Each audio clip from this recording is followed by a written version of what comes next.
বাংলাদেশের বিভিন্ন জায়গায় আগুন লাগার ঘটনা পরিকল্পিত বলে আমাদের কাছে মনে হচ্ছে।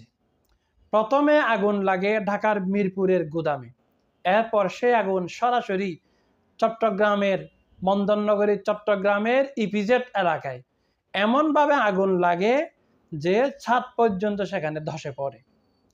এর পরের দিন বাংলাদেশের গুরুত্বপূর্ণ বিমানবন্দর ঢাকা শাহজালাল আন্তর্জাতিক বিমানবন্দরের কার্গো ভিলেজে আগুন ধরে।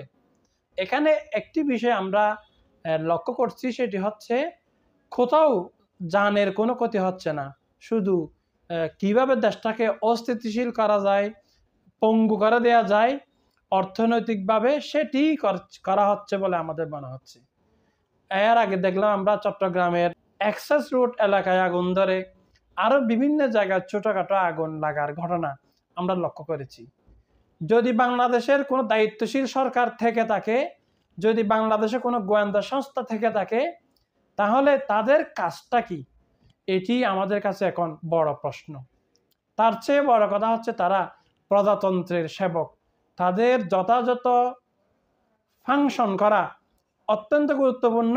যদি তারা এই কাজটি করতে ব্যর্থ হয়, তাহলে বাংলাদেশ কোনো ষড়যন্ত্রের ফাঁদে পা দিয়েছে বলে আমাদের মনে হবে। এখানে পতিত স্বৈরাচারেরা ষড়যন্ত্রে লিপ্ত বলেও আমাদের কাছে মনে হচ্ছে।